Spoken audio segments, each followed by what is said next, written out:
আজ আমাদের জীবনের একটা গুরুত্বপূর্ণ দিন। আজ প্রেগন্যান্সির 9 মাস আজ চলছে। আমরা বাসা থেকে রেডি হয়ে হাসপাতালে গিয়েছিলাম ডাক্তারের চেক আপ করার। মনের মধ্যে একটু ভয়, একটু উত্তেজনা, সব মিলিয়ে অন্যরকম একটা অনুভূতি কাজ করছে। হ্যালো ইব্রিয়ান, আসসালামু আলাইকুম। আশা করি সবাই ভালো আছেন, আমরাও ভালো আছি। চলেন শুরু করা যাক। প্রতিটা দিন এখন নতুন আশা নিয়ে কাটছে।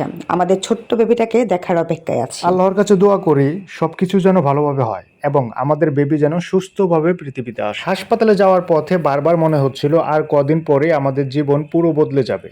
আমরা মা বাবা হতে যাচ্ছি, এই অনুভূতিটা ভাষায় প্রকাশ করার মতো না। ডাক্তার আপা আমাদেরকে দেখে বললেন সবকিছু ঠিক আছে। এটা শুনে মনটা অনেক শান্ত হয়ে গেল। আলহামদুলিল্লাহ, এখন শুধু সেই বিশেষ দিনের অপেক্ষা। আমার পাশে সবসময় যেভাবে আমার স্বামী ছিল তার জন্য আমি খুব কৃতজ্ঞ। এই পুরো সময়টাতে সে আমাকে অনেক সাহস দিয়েছে। আমরা দুজনেই এখন আমাদের বেবির জন্য দোয়া করছি, সে যেন সুস্থভাবে পৃথিবীতে আসে এবং আমাদের জীবনকে আরো সুন্দর করে তোলে। আর প্রথম কান্নার শব্দে আমাদের পুরো পৃথিবীটা ভরে আমরা ওঠে। অপেক্ষা করছি সেই ছোট্ট মুখটা দেখার জন্য, যাকে নিয়ে এতদিন ধরে স্বপ্ন দেখছি। প্রতিটা রাত, প্রতিটা দিন এখন শুধু তার অপেক্ষাই কাটছে। মাঝে মাঝে আমি ওর সাথে কথা বলি। ও হয়তো শুনতে পায়, তাই নাড়াচাড়া করে জানিয়ে দেয় সে আমাদের কাছেই আছে। আমি ভাবি ও বড় হয়ে কেমন হবে, কি পছন্দ করবে, কাকে বেশি ভালোবাসবে। আমরা ঠিক করেছি ওকে ভালো মানুষ হিসেবে বড় করব, সে যেন সবার ভালোবাসা পায়। আমাদের ছোট্ট পরিবারটা ওকে ঘিরে আরো সুন্দর হয়ে উঠবে ইনশাআল্লাহ। ইনশাল্লাহ। এই অপেক্ষার প্রতিটা মুহূর্ত আমাদের কাছে খুব মূল্যবান, কারণ এই সময়টাই আমাদের জীবনের সবচেয়ে স্পেশাল সময়। আমরা জানি সামনের নতুন একটা জীবন শুরু হতে যাচ্ছে, যেখানে দায়িত্বও থাকবে, ভালোবাসাও থাকবে।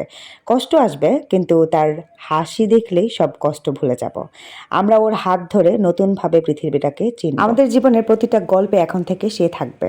এই ভালোবাসা, এই অপেক্ষা, সবকিছু মিলিয়ে আমাদের জীবনটা পূর্ণ হতে চলছে। আল্লাহর কাছে আবারও দোয়া করি আমাদের বেবিকে সুস্থ রাখুক আর আমাদের ভালো মা বাবা হওয়ার তৌফিক দান করুন। আমাদের প্রতিটা স্বপ্ন এখন থেকে ওকে ঘিরেই গড়ে উঠেছে। ওর ছোট্ট হাতটা ধরার জন্য, সেই মুহূর্তটার জন্য আমরা অপেক্ষা করছি। প্রতিদিন নতুন করে ভাবি ও আসলে আমাদের জীবনটা কতটা বদলে যাবে। আমরা চাই ও সব সময় ভালোবাসার মধ্যে বড় হোক, হাসি খুশির মধ্যে বড় হোক। আমরা প্রতিটা মুহূর্তের জন্য ওর ভালো কিছুর কামনা করছি। আমাদের ঘরটা ওর ছোট্ট উপস্থিতিতে পূর্ণ হয়ে উঠবে ইনশাল্লাহ। আমাদের এই ভালোবাসার গল্পটা ওকে নিয়ে আরো সুন্দর। ঠিক আছে, অনেক তো হলো বেবিকে নিয়ে কথা। তো পরে ডাক্তার দেখানো শেষ হয়ে গিয়েছে, তো ভাবলাম মাঝখানে কিছু খেয়ে নেই।